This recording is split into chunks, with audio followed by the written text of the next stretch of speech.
السلام علیکم ورحمۃ اللہ وبرکاتہ۔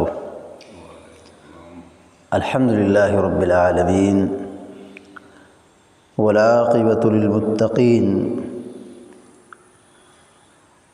والصلاة والسلام علی اشرف الانبیاء والمرسلین نبینا محمد وعلی آلہ وصحبہ اجمعین وبعد۔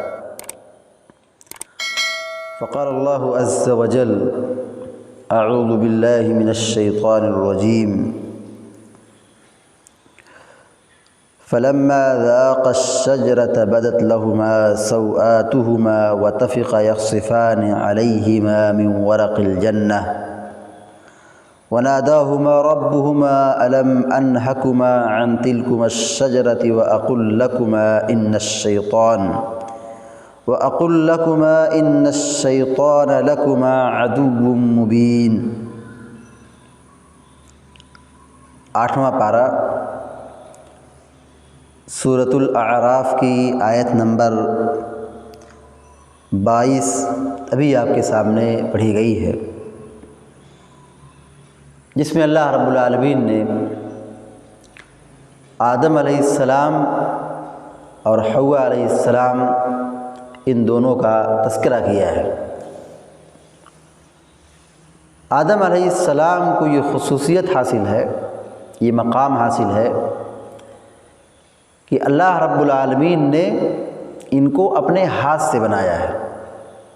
پہلی خصوصیت، آدم علیہ السلام کو اللہ رب العالمین نے اپنے ہاتھ سے بنایا ہے۔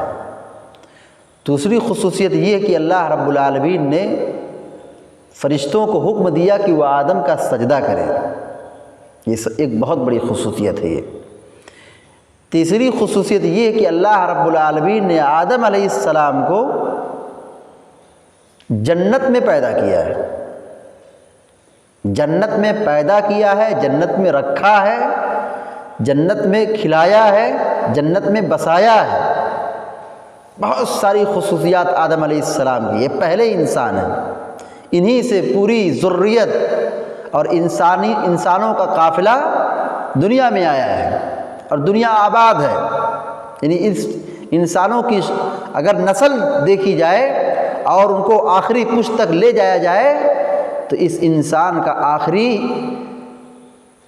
آدم علیہ السلام ہے۔ یعنی اس نسب کا جو آخری حصہ ہے، اس نسب کی جو شروعات ہے وہ آدم علیہ السلام سے ہے۔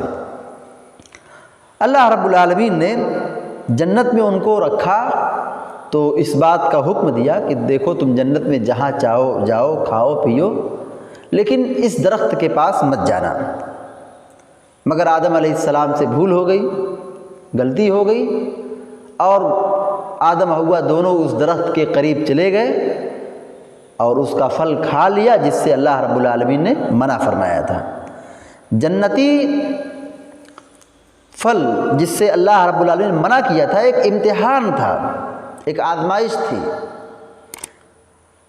اور جب ان دونوں نے پھل کو کھا لیا تو کیا ہوا؟ اللہ تعالیٰ فرماتا ہے فَلَمَّا ذَاقَ الشَّجَرَةَ، بس جب ان دونوں نے، آدم اور حوا علیہ السلام نے جنت کے اس پھل کو کھا لیا، چکھ لیا، جس سے اللہ رب العالمین نے منع کیا تھا، بدت لہما سوآتہما، ان دونوں کی شرمگاہیں کھل گئی۔ کپڑے جو اللہ رب العالمین نے جنتی کپڑا جو ان کو عطا کیا تھا، اس جنتی پھل کے کھانے کی وجہ سے اللہ نے لباس چھین لیا، ان کا ستر کھل گیا، کپڑا اللہ تعالیٰ نے چھین لیا، جنتی لباس کو اللہ رب العالمین نے چھین لیا۔ اس سے علماء نے لکھا ہے کہ جب اللہ کی نافرمانی ہوتی ہے، جب بھی کوئی شخص گناہ کرتا ہے، علامہ ابن قیم رحمہ اللہ کہتے ہیں گناہ کی وجہ سے انسان نعمت سے محروم ہوتا ہے، گناہ کی وجہ سے انسان اللہ رب العالمین کی نعمت اور رحمت سے مسلسل محروم ہوتا ہے، یہاں تک کہ گناہ جس قدر بڑھے گا اسی طرح اسی قدر اللہ کی نعمتیں گھٹتی چلی جائیں گی، اللہ کی نعمتیں ختم ہو جاتی ہیں۔ تو اللہ رب العالمین نے جنتی لباس کو چھین لیا، گناہ کی وجہ سے نعمت چھن جاتی ہے۔ جنتی لباس جب اللہ رب العالمین نے چھین لیا تو آدم حوا دونوں انسان تھے، اور ان دونوں کے علاوہ جنت میں کوئی تیسرا انسان نہیں تھا۔ جنت میں آدم اور حوا علیہ السلام کے علاوہ کوئی تیسرا انسان نہیں تھا، لیکن شرم و حیا دیکھیے، شرم و حیا دیکھیے۔ قرآن کہتا ہے وَطَفِقَ يَخْصِفَانِ عَلَيْهِمَا بِوَرَقِ الْجَنَّةِ، جب ستر کھل گیا، اللہ نے لباس چھین لیا، تو آدم اور حوا دونوں جنت کے پتوں کو توڑ توڑ کر کے اپنا ستر ڈھانکنے لگے، اپنے جسم کو چھپانے لگے۔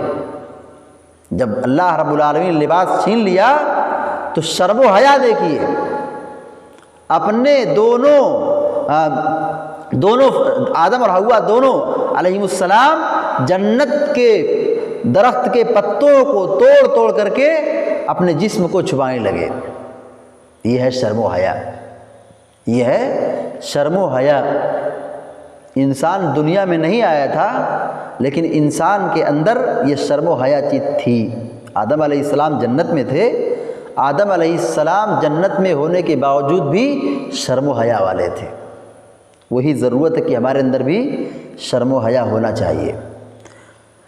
وَنَادَاهُمَا رَبُّهُمَا أَلَمْ أَنْهَكُمَا عَنْ تِلْكُمَا الشَّجَرَةِ، اللہ رب العالمین نے کہا، ان دونوں کے رب نے کہا، پکارا، رب العالمین نے کہا اچھا بتاؤ، کیا میں نے تم دونوں کو اس درخت کے پاس آنے سے منع نہیں کیا تھا، اور یہ بات بھی نہیں یہ بھی نہیں کہا تھا کہ بچ کے رہنا، شیطان تمہارا جانی دشمن ہے، لیکن تم مانے نہیں۔ آدم علیہ السلام اور حوا علیہ السلام دونوں شرم کی وجہ سے، حیا کی وجہ سے جنتی درخت کے پتوں کو توڑ توڑ کر کے اپنا جسم چھپانے لگے۔ پردہ ضروری ہے، پردہ ضروری ہے، حیا بھی ضروری ہے۔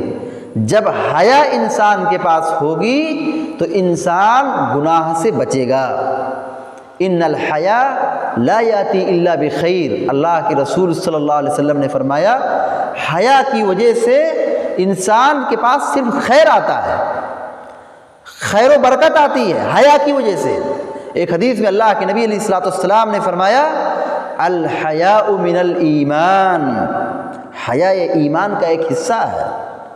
شرم و حیا ایمان کا ایک حصہ ہے، اور شرم و حیا اگر نہ ہو، جس کو کہتے ہیں ہماری زبان میں، یہ شخص شرم و حیا کو گھول کر کے پی گیا ہے، شرم و حیا کو گھول کر کے پی گیا ہے۔ کوئی شرم و حیا نہیں ہے، بالکل بے حیا آدمی ہے، بالکل بے غیرت ہے، بے شرم ہے۔ اللہ کے نبی علیہ الصلوۃ والسلام نے یہ فرمایا ہے اذا لم تستحی فاصنع ما شئت، اگر آدمی شرم و حیا کو بیچ دے تو جو چاہے کرے، جو چاہے کرے، بالکل وہ آزاد ہو چکا ہے، اس کو کوئی ڈر اور خوف نہیں ہے، اسے کوئی لاج اور شرم نہیں ہے۔ تو شرم و حیا بہت ہی مبارک صفت ہے، اور یہ آدم علیہ السلام کے اندر اس وقت بھی تھی جب وہ جنت میں تھے، یعنی اس دنیا میں آنے سے پہلے شرم و حیا کا وجود تھا، شرم و حیا پائی جاتی تھی۔ لہذا ہم سب کی یہ کوشش ہونی چاہیے، ہماری اور آپ کی ذمہ داری بنتی ہے کہ ہم بھی شرم و حیا کے پیکر بنیں، اور اللہ رب العالمین سے ہم دعا کریں کہ اللہ تعالی ہم سب کو شیطان کے شر سے بچائے، اور ہم سب کو جنت الفردوس میں جگہ نصیب فرمائے، اور جہنم کی آگ سے بچائے، آمین یا رب العالمین۔ اقول قولی ھذا واستغفر اللہ لی ولکم ولسائر المسلمین فاستغفروہ انہ الغفور الرحیم، وصلی اللہ علی نبینا محمد وعلی آلہ وصحبہ اجمعین۔ السلام علیکم ورحمۃ اللہ۔